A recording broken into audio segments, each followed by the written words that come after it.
Swati Maliwal episode refuses to die down. Bharatiya Janata Party is keeping it at the center of the current political discourse. Now, Assam Chief Minister Himanta Biswa Sarma has waded in. He's in fact asked the Vice President to take suo motu notice of the incident. Now, why the Vice President? Because he's also the chairman of the Rajya Sabha, and Swati Maliwal has recently been appointed as a Rajya Sabha MP by the Aam Aadmi Party. So, if a Rajya Sabha MP is complaining or making a PCR call to Delhi police saying she has been assaulted at the Chief Minister's residence, then Himanta Biswa Sarma says that the chairperson of the Rajya Sabha, which is the Vice President, must weigh in, must find out what really happened and whether the Member of Parliament is safe or not.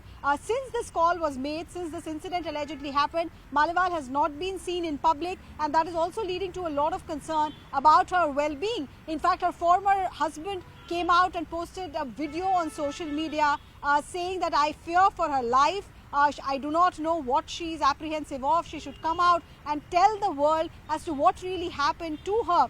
Sanjay Singh did a press conference, the Aam Aadmi Party senior leader, also a member of Rajya Sabha. He did a press conference and acknowledged that Swati Maliwal was misbehaved with allegedly by Vibhav Kumar, the personal secretary of Arvind Kejriwal, and he said that Arvind Kejriwal has taken note and proper action will be taken. But even after that press conference, we have not really heard from Swati Maliwal. Sanjay Singh reached her residence a short while ago, so looks like Aam Aadmi Party is trying to do some kind of a damage control. But a lot of former members of Aam Aadmi Party, for example Shazia Ilmi, who is now with the Bharatiya Janata Party, have said that they are not surprised because this seems to be the character of the party. Others like Manoj Tiwari, like Bansuri Swaraj, who are fighting elections in Delhi on behalf of the BJP, they're also pointing out to how the Chief Secretary, the former Chief Secretary of Delhi, also alleged that he was assaulted at the Chief Minister's residence.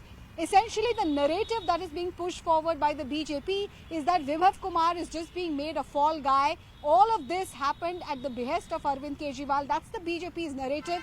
But since the Aam Aadmi Party itself has acknowledged that something truly went wrong when Swati Maliwal had gone to meet Arvind Kejriwal, and Kejriwal, as per Sanjay Singh, has acknowledged that she was not treated with full dignity. One will have to wait and see how the Aam Aadmi Party really puts a full stop to these attacks that are coming in from the BJP, whether they can do any damage control, whether they can convince Swati Maliwal to come out to give a full statement.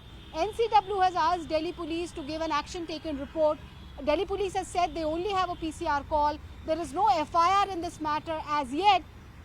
And everyone is just waiting to see whether the Delhi Commission for Women, the DCW chief Swati Maliwal, comes out and speaks for herself as to what really went wrong. They're just about 10 days to go for the Delhi elections, and looks like this could be at the center stage of the electoral battle in the national capital as well.